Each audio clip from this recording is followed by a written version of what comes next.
Para que possamos iniciar a palestra de hoje, por favor, fechem os olhos. Nós agradecemos, Pai amado, pela oportunidade que temos de estarmos reunidos.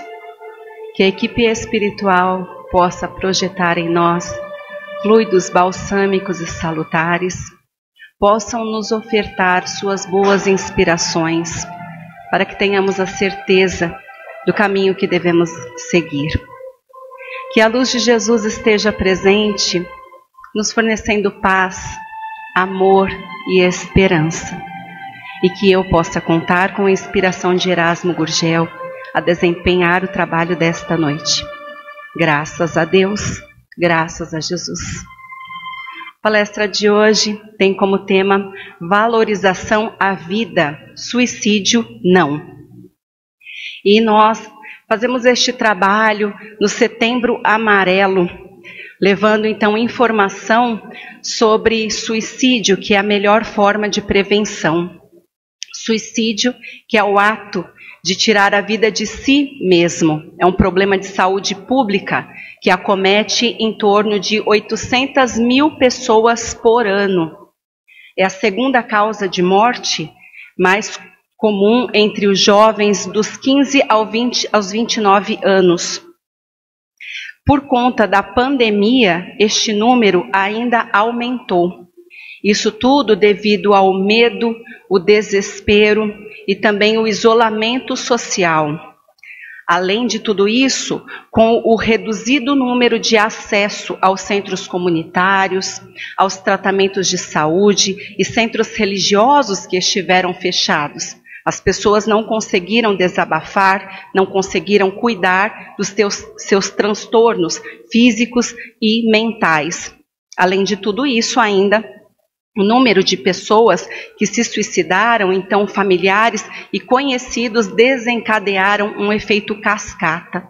Muitos se suicidaram. Se nós sabemos que os transtornos mentais são um fator de risco para o suicídio, a complicação da pandemia relacionado ao aumento da violência doméstica, ao abuso de álcool e drogas e também ao estresse financeiro que envolveu todo este tempo no mundo todo, desencadeou enormes números de suicídios. Nós podemos dizer que em todas as idades as pessoas pensam em suicídio e inúmeras pessoas têm comportamentos suicidas. Crianças também se suicidam, mas este número é muito mais comum nos adolescentes. Até pelo trabalho que eu desempenho com a evangelização, eu vou então aproveitar o tempo que me foi dado para que possamos desenvolver melhor este tema, falando sobre os jovens. E nós ainda vamos dizer que a questão da pandemia aumentou muito, drasticamente, o número de depressivos e de crises de ansiedade que ocorrem entre os jovens. A autolesão que os jovens fazem em seus próprios corpos, eles podem ser caracterizados como comportamentos suicidas, porque são sinais de sofrimento. Então, tudo isso aumenta o risco do comportamento suicida. Existem alguns sinais de alerta para que todos aqueles que se envolvem com jovens, então não apenas os pais, eu como profissional da área da saúde, os educadores, os vizinhos, então toda a sociedade deve ficar alerta para estes sinais. Irritação, agitação excessiva em crianças e jovens, a aparência deles, então, entristecidos, amedrontados, ou então com sensação de impotência, com baixa autoestima, também pode ser sinal de alerta. Tentativas prévias de suicídio, histórico familiar de suicídio, também. Quando ela passa por violência psicológica, então, humilhações, agressões verbais, físicas, sexuais ou mesmo negligência por parte da família. Ambiente familiar hostil como um todo. problemas de saúde mental que envolvem a criança, o jovem ou então seus familiares, uso de álcool e drogas por parte do jovem ou então de seus familiares. Ainda quando ele sofre inquietações ou preocupações diversas por conta de sua sexualidade e também o interesse por todo o conteúdo que esteja relacionado com comportamentos suicidas e de autolesão nas redes sociais. Então, tudo isso são sinais de alerta, onde nós podemos ficar atentos se esta criança ou este jovem está passando por algum tipo de problema que possa encaminhá-lo ao suicídio. Nós também precisamos falar sobre aquelas pessoas que estão vivenciando o luto porque perderam um ente querido por causa do suicídio. Estas pessoas, elas sofrem cobrança social, discriminação e preconceito por parte da sociedade. Precisam também de acolhimento, precisam também de assistência. Existem muitos grupos que fornecem assistência. Nós podemos falar do CVV, Centro de Valorização à Vida, o número é 188, www.cvv.org.br, também www.posvençãoausuicidio.com.br. A melhor forma de prevenir, como eu já disse, é o estudo e a discussão, e é por isso que o mês de setembro, que bom, vem amarelo, para que possamos falar abertamente sobre este assunto, reduzindo muitíssimo o número de casos. É para que a sociedade fique alerta e disponível para todas as pessoas. Erasmo, enquanto eu estudava, ele disse: nós precisamos lembrar que existem 3 vertentes nesta questão do suicídio. A primeira vertente é realmente aquele que tem o comportamento, a tendência suicida, para que possamos evitar o ato. Então, primeira vertente, aquele que tem a tendência suicida. A segunda vertente é aquele que está realmente em luto. Ele precisa de assistência psicológica, muitas vezes assistência médica e espiritual, e a casa está de portas abertas para recebê-lo. Terceira vertente é o paciente, e eu vou falar sobre isso no decorrer da palestra. Aquele, então, que cometeu o ato do suicídio é espírito que se matou, que agrediu o corpo físico, que infringiu a lei de Deus, virou um paciente, precisa de assistência, de acolhimento, de encaminhamento ao local apropriado para o seu refazimento.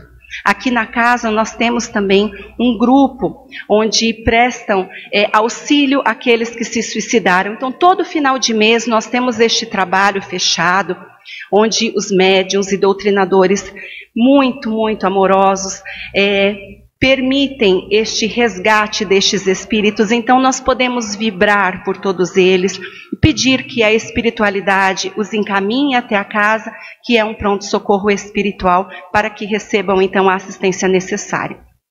No Livro dos Espíritos, questões 943 até 957, nós vamos recebendo então informações sobre o que acontece do ponto de vista espiritual. Os Espíritos falam a Kardec que o suicídio é uma transgressão da lei de Deus. Ninguém tem o direito de dispor da própria vida, é crime. Existem inúmeras causas. Os Espíritos falam que uma delas é o desespero frente à necessidade. Sabe aquele pai de família que perdeu a sua moradia, o seu emprego, não tem dinheiro nem mesmo para o leite das crianças? Ele é um candidato, sim, ao suicídio. Também, para escapar da vergonha de má ação diante da culpa e do remorso. Suicídio moral ou indireto, pelo abuso das paixões, drogas, álcool, fumo e tantas outras. Além disso, nós podemos falar que também existe o sacrifício para salvar alguém. Os Espíritos afirmam que aquele que renuncia à própria vida pelo bem do próximo não se suicida, mas ele precisava cogitar se a sua vida não vale mais do que a sua morte. Ainda aquele que pretende abreviar alguns instantes de morte terrível e inevitável. Nós podemos dar o exemplo das doenças terminais, E os espíritos falam, mas ele está abreviando sua vida porque não aguentou o tempo que foi fixado por Deus. E será que Deus não está de posse de toda a sua vida e não pode modificar tudo de uma hora para outra? Ainda, outra situação é na esperança de encontrar entes que perdeu. Mas os espíritos informam que o afastamento é ainda maior, ele tem desgosto maior, ele evita a entrada num mundo melhor quando ele se suicida. A consequência apenas será proporcional à consciência do mal cometido.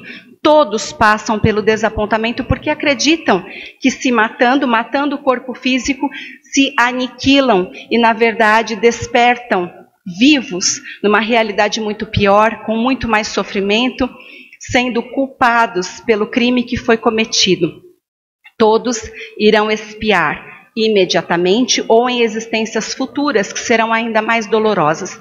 Todos os casos são analisados individualmente, porque cada um deles tem um motivo. Erasmo pede, avise. Durante todo o mês de setembro, nós estamos psicografando cartas dos suicidas ou daqueles que estiveram ligados ao suicídio de outras pessoas. Acessem Erasmo Gurgel, que vocês têm acesso a todo o conteúdo.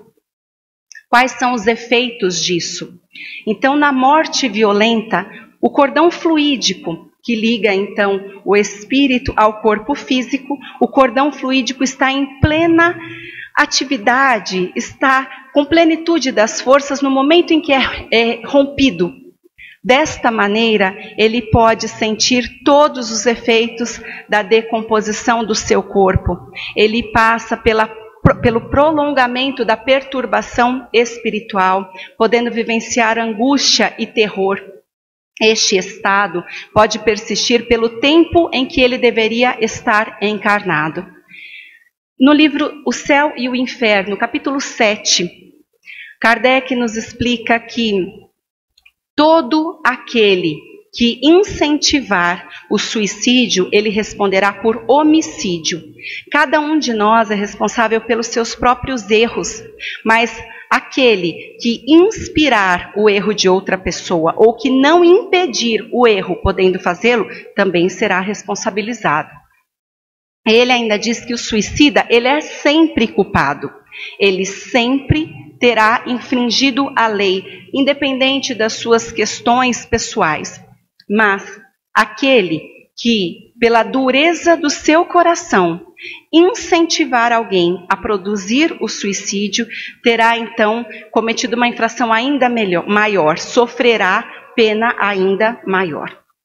No livro Quem Tem Medo da Morte, Richard Simonetti fala sobre o lesionamento do corpo fluídico, que será correspondente às agressões feitas ao corpo físico. Então vamos dizer que a partir do fumo, eu agredi os meus pulmões do corpo físico. Consequentemente, os pulmões do corpo espiritual também estarão lesados. Exige contato com nova estrutura carnal, numa nova reencarnação para superar o que aconteceu. Ele ainda diz que o desespero e a inconformação dos familiares diante do complexo de culpa vão agravar os padecimentos deste paciente. É imprescindível manter o equilíbrio emocional, manter o controle mental, para que as orações possam ser proferidas como bálsamo confortador para este paciente, para que ele possa ser reerguido. E diz ainda que o sofrimento, ele é necessário como um aprendizado para que ele possa amadurecer e para que ele possa se habilitar a respeitar a vida humana e para que ele possa voltar para Deus. No livro Após a Tempestade, Joana de Ângeles, no capítulo 18, ela fala que o homem, ele é fadado à ventura e à plenitude espiritual. E ainda diz que o homem não é o autor da vida, por isso ele não tem permissão de aniquilá-la. Ninguém consegue se destruir com a morte, apenas destrói o seu corpo físico. Ela diz que são suicidas, sexólatras, viciados de todos os tipos, os ociosos, aqueles que se alimentam com ódio, com pessimismo, com enfermidades imaginárias. Portanto, existem inúmeras situações onde podemos produzir o suicídio indireto, o suicídio moral. Todos os venenos da mente e do coração, isso cria chagas para o nosso organismo e nós conseguimos antecipar o nosso desencarne, portanto é suicídio sim. Ela diz: viva com amor, ame a vida. Aproveite o hoje para eliminar todo o desperdício de ontem, mas jamais pensando no suicídio, que é a mais infeliz e terrível de todas as coisas que podem acontecer ao homem. Ela ainda fala que se as dores estiverem caminhando junto com você, lembre-se de Jesus, que mesmo na humilhação da cruz, ele seguiu confiando em Deus. O último livro, Religião dos Espíritos, Emmanuel fala que no suicídio intencional nós precisamos considerar a infração da lei e o ato de violência contra si mesmo, através do ato premeditado e do remorso. Ele diz que a alma, ela vai acordar atormentada nas sombras, em companhia daqueles que elegeu, todos em sofrimento.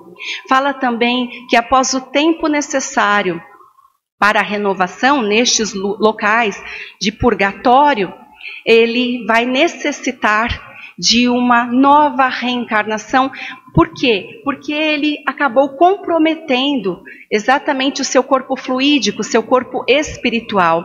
Em consequência disso, precisará reencarnar em regime de hospitalização, com enfermidades e inibições. Ela diz que será fácil reconhecer no berço aquele que se comprometeu, tendo expiações a colher. Dependendo do suicídio, se ele foi direto ou se ele foi indireto, nós veremos então diversas calamidades orgânicas, como câncer, mudez, surdez, cegueira e loucura. Isso tudo para que a terapêutica necessária possa favorecer, então, com a saúde da alma, e desta forma ele possa colher a redenção através do merecimento. Emmanuel, ainda diz para nós que nós precisamos valorizar o corpo físico, porque o corpo físico é santuário, é bálsamo de luz, é instrumento divino.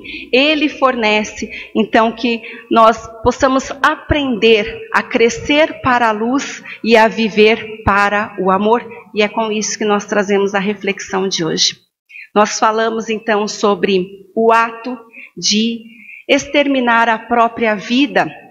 Mas é claro, desta maneira, nós só eliminamos o corpo físico, rompemos o cordão que une o espírito à matéria necessária para se desenvolver enquanto está encarnado. Existem diversas formas de auxiliarmos aquele que tem intenções suicidas. Pensemos, meus irmãos, qual seria a melhor maneira de nós, como membros desta sociedade, fazermos alguma coisa para reduzirmos este número de incidência de suicídio, que a todos os anos acontece e, pelo contrário, aumenta cada vez mais. O que seria possível para nós fazermos e assim reduzirmos este número? Erasmo diz: sempre estarmos ligados ao Evangelho do amado Mestre Jesus, porque o Evangelho nos concede esperança, nos fornece ligação com o Ser Supremo, que nos coloca a caminhar com segurança nesta vida.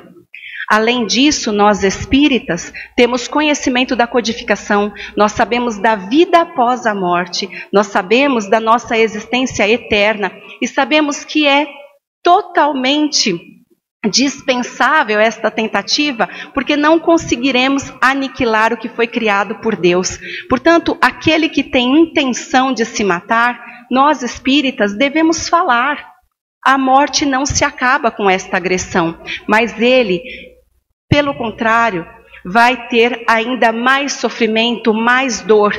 Tendo infringido a lei de Deus, cometido o crime, fica aí com um débito enorme para ser ressarcido.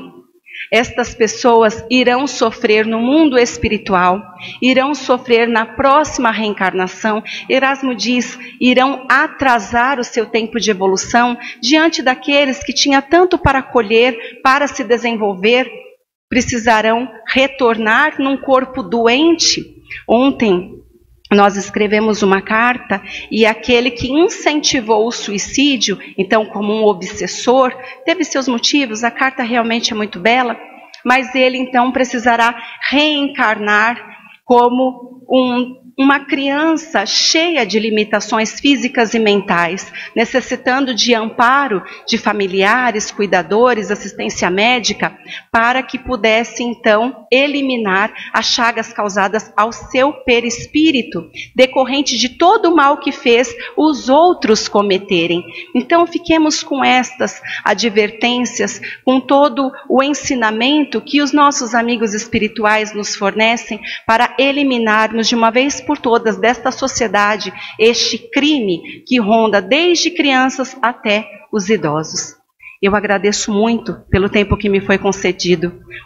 Usemos o verbo para eliminar o sofrimento. Por favor, me acompanhe na prece. Amado Pai, que possamos ter em mente a imagem do amado Jesus, que forneceu amor a todos aqueles que cruzaram o seu caminho, cheio de luz, radiante de tanta saúde. Jesus despertava a fé e a boa vontade. Merecedores de esperança e atenção, existem tantos doentes nesta sociedade. Ó Pai, que possamos levar a eles aquilo que necessitam para se reerguerem. Nós agradecemos e também o contato do Espírito Erasmo Gurgel neste trabalho. Graças a Deus, graças a Jesus. Muito obrigada a todos.